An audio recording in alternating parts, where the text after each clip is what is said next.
Terus ada lagi tuh katanya kesaksian dari warga yang bilang ada sepotong kepalanya gitu yang sudah pisah dengan badan-badannya. Nah, kepalanya masih bisa ngomong juga. Saat itu korbannya itu masih bisa berbicara dan dia menanyakan di mana tubuhnya gitu.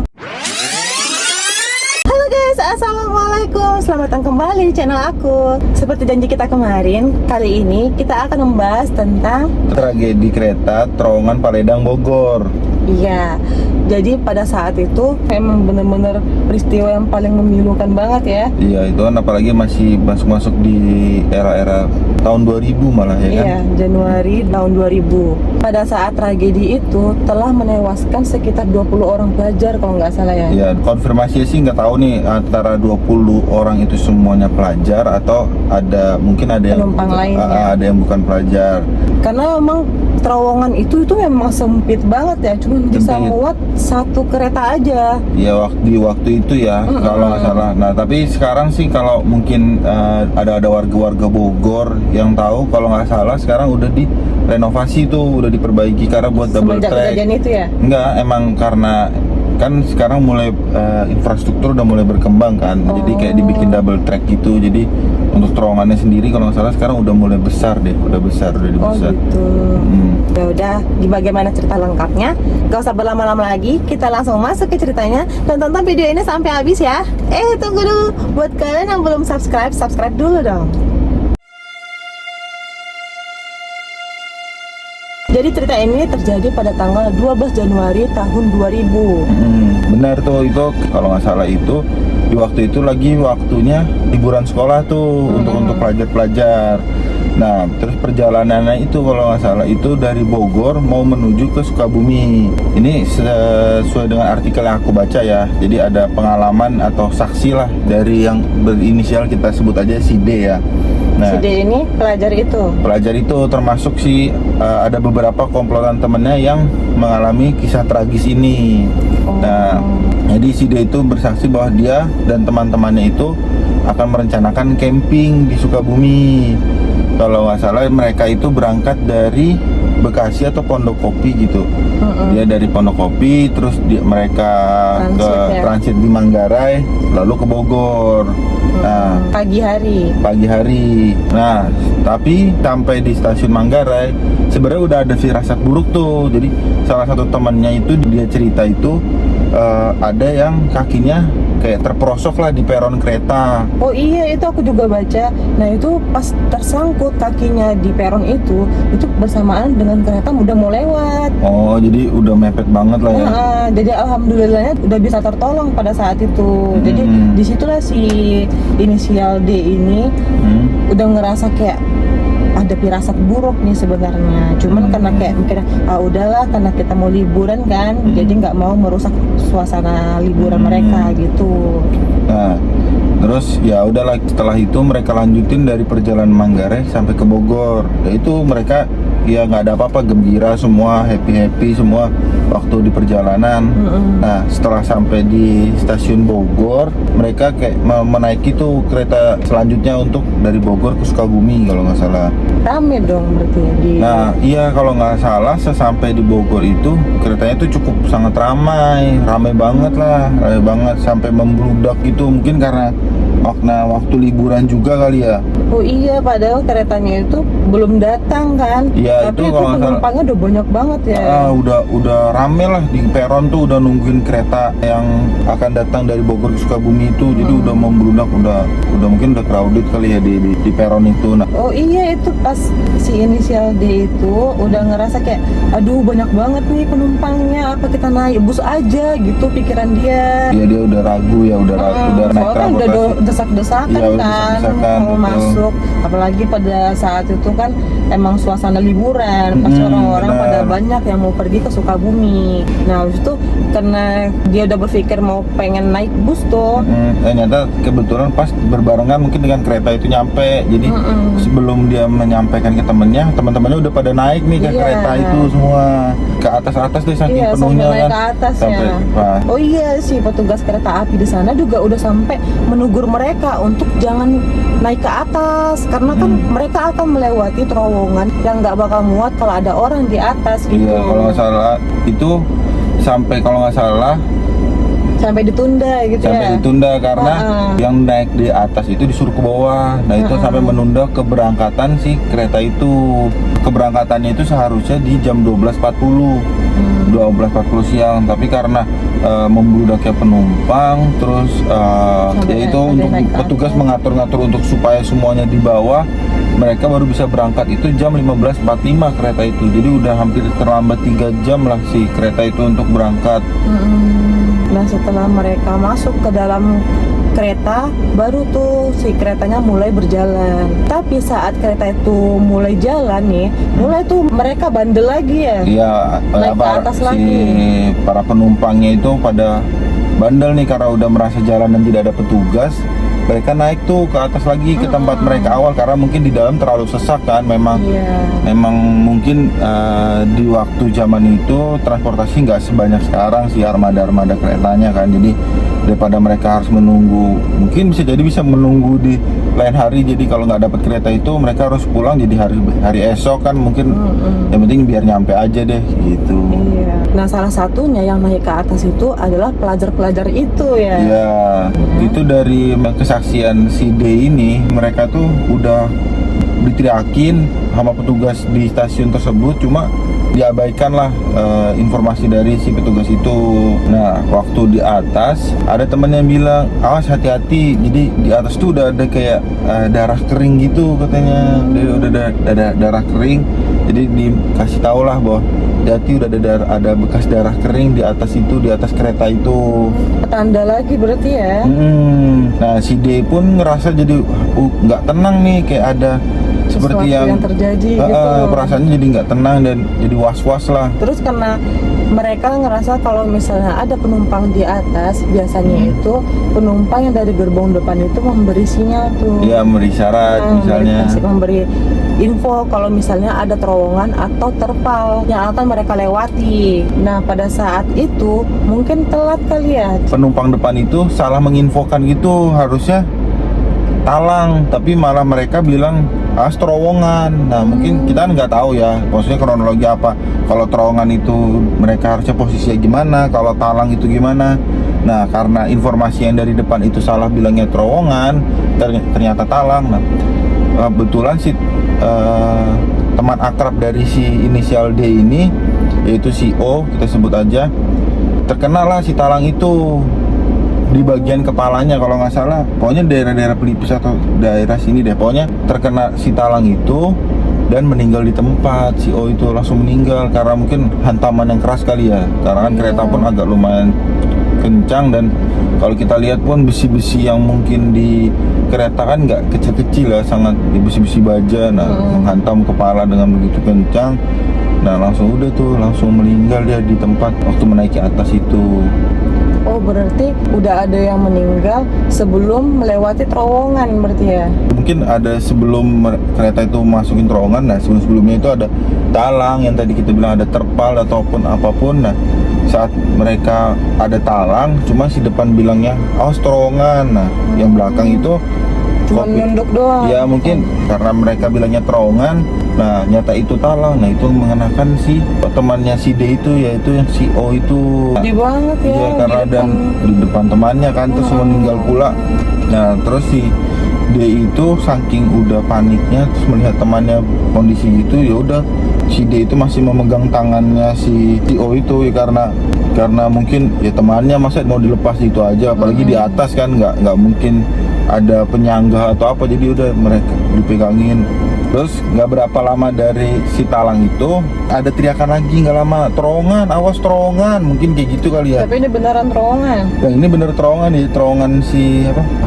Paledang itu. Dan saat mau melewati terowongan itu, ternyata space untuk si terowongan itu sempit banget, bener-bener muat cuma satu kereta. Dan mereka pun berbondong-bondong untuk berpindah pun waktunya nggak sempat mungkin ya. Jadi iya karena kan kereta itu emang cepat banget. Terus bener-bener mau mereka duduk duduk, mau mereka nunduk, maupun sampai mereka pun tiduran. Nah itu nggak cukup tuh untuk terowongan gap di atasnya, jadi benar-benar sempit banget. Mereka ini saking kencengnya kereta itu dan nggak sempat untuk pindah maupun lompat mungkin ya, terhantamlah si penumpang-penumpang atas itu sama terowongan itu. Dan kalau nggak salah sampai ada penumpang yang melompat pun mereka tetap meninggal, karena mungkin saat lompat kan relnya itu berbatuan ya, mungkin saat mereka lompat karena tergelincir ada pun yang terlindas sama kereta itu. Nah si inisial D itu dia sempat tuh bergelantungan di samping kereta sambil menyaksikan kejadian tersebut. Jadi dia sambil pegangan, sambil bergetar tuh ngelihat semua orang, beberapa orang yang mungkin udah terhempas gitu udah hancur gimana, ada yang lompat terus akhirnya terpleset ke lindas kereta. Jadi si itu melihat tuh tubuh penumpangnya pada yang di atas tuh pada tergencet lah, tergencet di atas kereta dan menewaskan beberapa teman-temannya dia. Kasian banget ya, itu pasti trauma banget ya sih. Nah pas saat nabrak itu kan menghasilkan kayak dentuman yang kencang tuh. Nah itu menyita perhatian warga-warga sekitar tuh, karena bener-bener kencang banget kan. Mungkin ya berapa banyak orang yang tertabak terowongan itu, menewaskan semua penumpang-penumpang yang ada di atas itu. Warga tuh langsung tuh berbondong tuh ke lokasi, mencarilah sumber suara ya. Langsung ke sumber suara itu, langsung memberikan pertolongan pertama. Nah jadi kalau nggak salah di TKP itu ada 12 pelajar yang tewas seketika dan ada juga yang meninggal di perjalanan ke rumah sakit. Ada juga katanya yang sampai cacat permanen ya. Ya ada beberapa lainnya pun yang cacat permanen. Itu mungkin yang pas dia lompat kali ya dari atas. Malah sempat aku baca, ada yang aku baca dari artikel waktu kejadian tersebut langsung. Nah setengah dari mukanya itu hancur, tapi dia masih bisa ngomong nih sama warga itu. Nah waktu warga itu, ini mungkin dari kesaksian dari warga mungkin ya, misalnya mereka, "Pak tolong Pak," nah masih bisa ngobrol nih dengan. Tadi waktu pas bapak itu mungkin melihat sekitar itu, melihat anak itu, padahal anak itu udah nggak ada. Jadi nggak tahu itu rohnya mungkin ya. Oh iya. Iya, jadi kayak sempat dia minta tolong, tapi udah setengah mukanya udah hancur nih, setengah kepalanya. Bapak itu pun bingung kok masih bisa hidup, masih bisa bicara. Tapi waktu bapak itu mungkin kayak melihat yang tempat lain, melihat kan, karena pasti kisruh banget sih itu ya kan, darah udah di mana-mana, potongan manusia udah di mana-mana ya kan. Nah waktu dia melihat si anak itu lagi, iya emang udah meninggal, udah di situ udah tiduran, udah meninggal, nggak hidup. Jadi kayaknya mungkin tadi rohnya kali ya, soalnya bener-bener hancur, kayak nggak memungkinkan untuk dia hidup gitu dengan kepala yang hancur setengah gitu. Terus ada lagi tuh katanya kesaksian dari warga yang bilang ada sepotong kepalanya gitu yang sudah pisah dengan badan-badannya. Nah kepalanya masih bisa ngomong juga saat itu. Korbannya itu masih bisa berbicara dan dia menanyakan di mana tubuhnya gitu. Nah terus akhirnya kan setelah kejadian itu ada kejadian mistis dong. Kejadian mistis, jadi si terowongan itu jadi sekitarnya jadi angker gitu. Nah ada salah satunya ada kayak pelajar yang selalu jalan mencari kepalanya dia. Jadi pelajar itu tanpa kepala lah. Dia selalu jalan mencari kepalanya dia di mana. Terus setiap malam selalu ada kayak rintihan kayak minta tolong, terus kayak suara menangis. Sampai sekarang pun masih meninggalkan kisah mistis itu di daerah itu, walaupun katanya sih udah diperbaikin dan udah dibangun, tetapi kisah itu masih ada, masih benar-benar masih sampai sekarang. Masih itu membekas ya di hati para masyarakat. Kalau boleh saya jelasin, terowongan itu pun dibuat waktu dulu, katanya itu meninggalkan kisah-kisah yang agak menyeramkan juga, karena kalau nggak salah itu kan terowongan itu dibangun di tahun 1800-an di zaman Belanda. Nah itu tuh yang bangun itu warga-warga sekitar katanya. Cuma dilakukan kan dulu masih zaman kerja rodi, jadi banyak saat membangun kereta itu karena disuruh membangun terowongan itu karena suruh kerja rodi.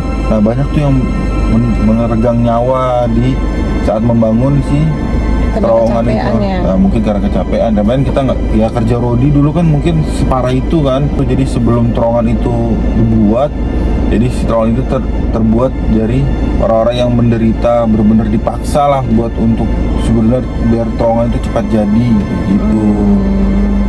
Makanya dari dulu sebenarnya terowongan itu udah angker. Udah angker karena memang katanya sudah banyak menelan korban untuk biar terowongan itu, mungkin di zaman Belanda kan emang dia pengennya cepet jadi, apa pengen cepet jadi, akhirnya makanya ada kata-kata kerja Rodi kan, yang penting kerja terus, nggak peduli istirahat, makan target mungkin, gitu ngejar ya. target mungkin. Terus nasibnya si D itu gimana dong? Kalau aku sempat lihat di plafon-plafon ya di sosial media, si D itu malah sempat ada di YouTube yang menjadi narasumber tuh, datang dan masih ada sampai sekarang. Dan dia sewaktu dia cerita pun sampai menangis lah sampai Iya gitu. dong, pasti Ya. ingat lagi sama kejadian Iyalah, yang apa- benar. Malah ya itu si D itu saking yang tadi ku bilang kan, saat yang ada talang terus sahabat baiknya si O itu yang dia bener-bener dia tuh pegangin dan Iya. dia bener-bener lepasin itu sewaktu emang dia udah nggak kuat, dan emang dia mungkin pas mau deket terowongan itu dia harus bergelantungan kan, nggak mungkin dia untuk memegang tangan si O kan. Bayangin dari niatnya untuk bergembira sama teman-temannya mau camping kan, tadinya di Sukabumi mereka semua tuh mau camping, mau ngabisin waktu liburan sekolah. Tapi berakhir tragis ya. Apalagi benar-benar di depan mata dia ya kan, itunya apa kejadian itu. Terus ya pasti jadi menjadi trauma sih. Kamu bayangin aja kalau kamu yang lihat orang berceceran depan muka kamu dan Iya, lain-lain. apalagi teman sendiri ya itu. Sahabat, iya. Kalau udah, malah bukan teman itu, dibilangnya udah sahabat. Kalau udah kita pergi bareng-bareng dengan circle kecil sampai camping, itu mah udah sahabat banget ya. Iya, terus infonya juga si D itu sampai saking traumanya kalau ngelewatin terowongan itu dia bener-bener kayak nunduk gitu, langsung otomatis nunduk saking dia Iya, merasa iya. trauma itu. Sedih banget ya, jadi si D ini yang sabar ya Pak D. Pak D. Pak D, Bapak berinisial D gitu. Bapak Kalau Pak D berinisial jadi D, kayak berinisial om kita ya kan. Iya, kan gimana pun ya umur sudah ditetapkan sama Allah ya. Mungkin Iya. ya kita siapa tahu emang ini sudah di garis yang sudah ditakdirkan sama Allah. Tapi mau gimana pun kita sebagai manusia juga harus lebih berhati-hati kalau sudah diingatkan untuk jangan ke tempat yang berbahaya, apalagi di atas itu emang berbahaya banget. Ya walaupun itu ramai banget ya dan niat kita itu pengen ke satu tujuan, pengen cepat gitu. Tapi ya kalau misalnya itu membahayakan nyawa kita, ya lebih baik kita undur Iya, daripada betul. harus mengalami hal-hal yang tidak diinginkan. Ya, untuk para korban juga semoga diterima di sisi Allah Subhanahu wa taala. Dan Terus keluarganya ya selalu bisa. diberi kesabaran dan ketabahan untuk keluarga yang ditinggalkan. Iya. Oke, itu dulu cerita kita kali ini. Semoga itu menjadikan pelajaran buat kita semua untuk lebih berhati-hati lagi dan untuk lebih gak sembrono lagi ya. Ya lebih mematuhi peraturan yang ada. Peraturan itu sebenarnya kan dibuat karena memang udah dari ada sisi safety-nya ya, bukan yang penting jalan pintas udah jangan deh dihiraukan, apalagi kalau udah mengandung bahaya jangan mikir, yang penting cepat, yang penting Iya. selamat sampai tujuan. Iya. Semoga video ini bisa menjadikan kita lebih waspada lagi, lebih berhati-hati lagi. Dan semoga kalian suka sama video ini. Dan jangan lupa like, comment, dan subscribe juga ya. Nyalakan juga notifikasinya agar kalian tahu setiap kita upload video baru. Oke, see you next video. Bye-bye.